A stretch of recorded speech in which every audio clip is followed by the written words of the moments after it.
वाहन की इच्छा रखने वाले को वाहन की प्राप्ति करवाएगी। जिसके मन में इच्छा हो कि मुझ में समाज में, परिवार में, गांव में यश कीर्ति चाहिए, यश कीर्ति की इच्छा रखने वाले को यश कीर्ति भी दिलवाती। नरी भाई बेना की शिकायत रे कि गुरुजी घर में जब भी हो काम रे तो हूं आगे दौड़ी दौड़ी ने माथो दूं, दौड़ी दौड़ी ने काम करूं, पर मारे आज तक जस नहीं मिलियो। तो जस नहीं मिलियो, जस चाहिए परिवार में, यश कीर्ति चाहिए। श्रीमद् भागवत महापुराण की कथा को एकाग्र चित्त होकर श्रवण करें। यश कीर्ति की इच्छा रखने वाले को यश कीर्ति प्राप्त होती है। जिसके घर नहीं हो, कवेलू का खपरेल के मकान हो, श्रीमद् भागवत महापुराण की पावन कथा यदि आप विधि विधान से और एकाग्र चित्त होकर के श्रवण करेंगे तो घर की इच्छा रखने वाले को घर की प्राप्ति करवाती है। पतरे हट करके गाडर फलसी आरसी से लग जाएगी, और यदि एक मंजिल है तो उसके 2 मंजिल खड़ी हो जाएगी। ये प्रमाण स्कंद पुराण का मैंने आपको बताया। असापत्न्यम च राज्यम च, और जिसके मन में भाव हो कि मुझे राजपद चाहिए तो राजपद की इच्छा रखने वाले को भागवत महापुराण राजपद की प्राप्ति करवाती। कौन? दद्यात भागवती कथा, ये भागवत कथा। श्रद्धालु भक्तजनों, एक समय की बात है, कराल कलयुग निकट आ रहा है और इस कलयुग में धर्म की रक्षा किस प्रकार होगी, व्यक्ति मनवांछित फल को कैसे प्राप्त करेगा, ऐसे भाव लेकर के और 88,000 संत, कतरा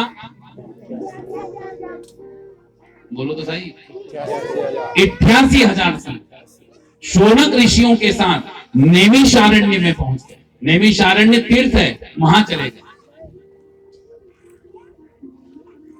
और वहां आपस में मंत्रणा विचार कर रहे हैं। ध्यान देना श्रद्धालु भक्तजनों, ये जो भागवत महापुराण की कथा प्रारंभ हुई ना, आज से 5,500 साल पहले हुई। कितने साल पहले?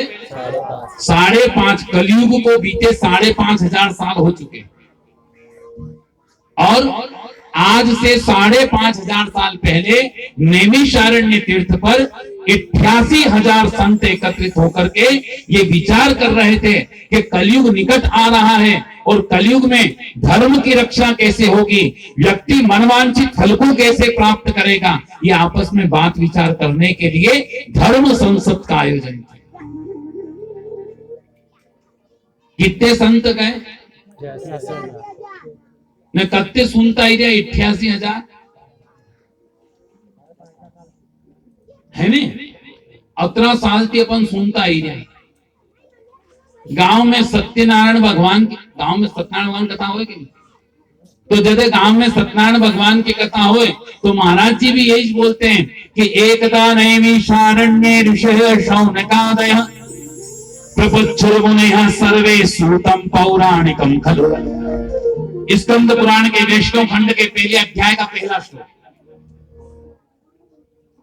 एक समय की बात है, नैमिषारण्य तीर्थ पर 88,000 संत पहुंच गए। 88,000 संत पहुंच गए।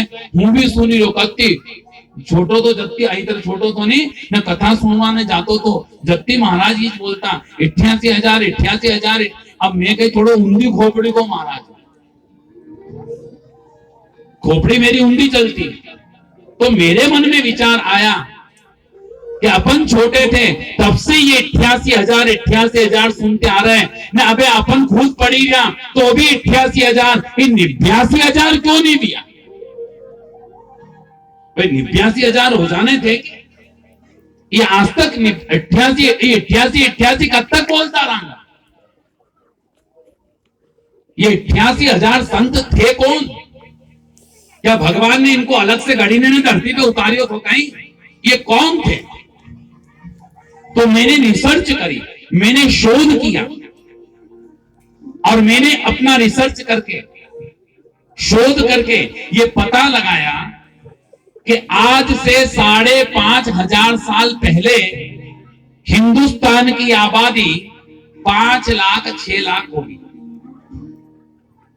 अरहाना तो बोलो, आप भी मानते हो कि नहीं चीज? भाई आज हिंदुस्तान की आबादी 1 अरब 40 करोड़ है, तो आज से 5,500 साल पहले 5-6 लाख होगी। तो ये 5 लाख में से श्रद्धालु भक्तजनों, समाज में 3 प्रकार की विचारधारा के प्राणी होते हैं, 3 प्रकार की सोच रखने वाले प्राणी होते हैं समाज के अंदर।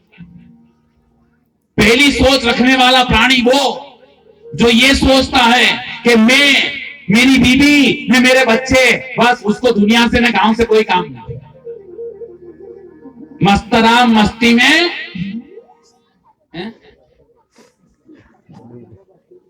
अपने आग नहीं लगा।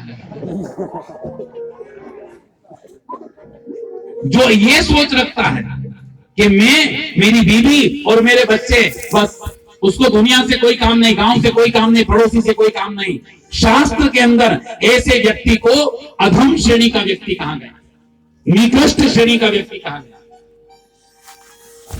दूसरे प्रकार की सोच रखने वाला प्राणी वो जो ये सोचता है कि मैं, मेरा परिवार, मेरा कुटुंब और मेरा समाज, जो केवल इतनी सोच रखता है, शास्त्र में ऐसी सोच रखने वाले व्यक्ति को मध्यम श्रेणी का व्यक्ति कहा गया,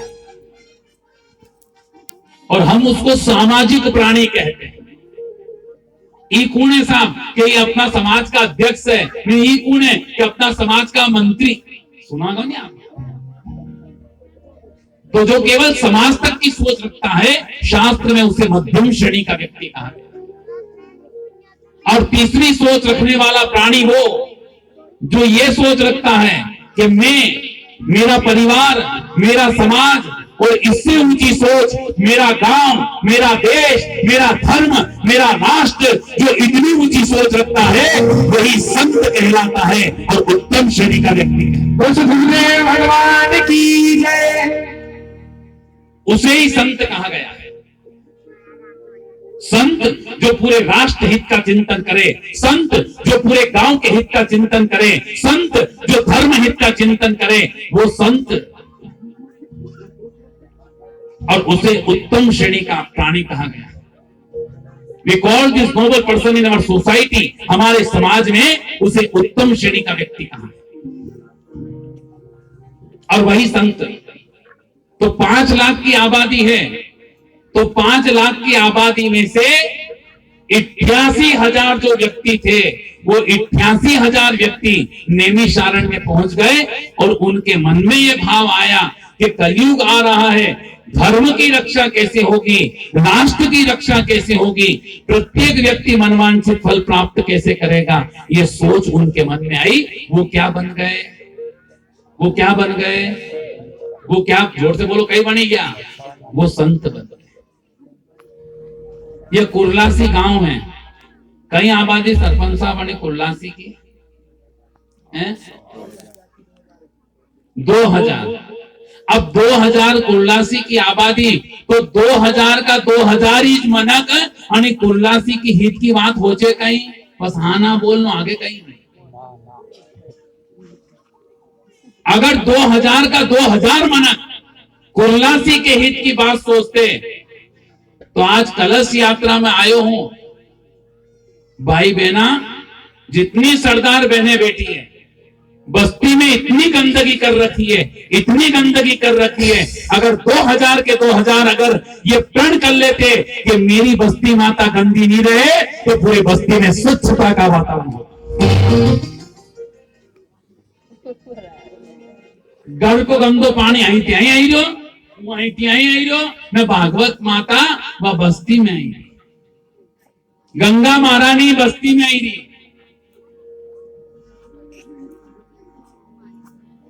गरोट वाला आया कि गंदगी करवा काम में, बोलो तो सही। और वह कौन है?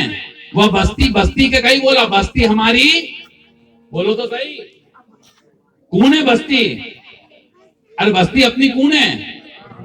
बस्ती माता जी बोला के, तो मान लो थे मारी बई, थे मारी माता ने थाके आई तेरे गंदो रखूंगा, रोज तारे साफ नहीं करूंगा ने तारो ऐसे बासी खूची रखूंगा, थाको मन कई तरह रहेगा, तुम्हारे साफ श्राप दोगा के वरदान दोगा, आएगी समझ में। तो या भी बस्ती माँ है या अपनी माँ है, आणि बस्ती माँ ने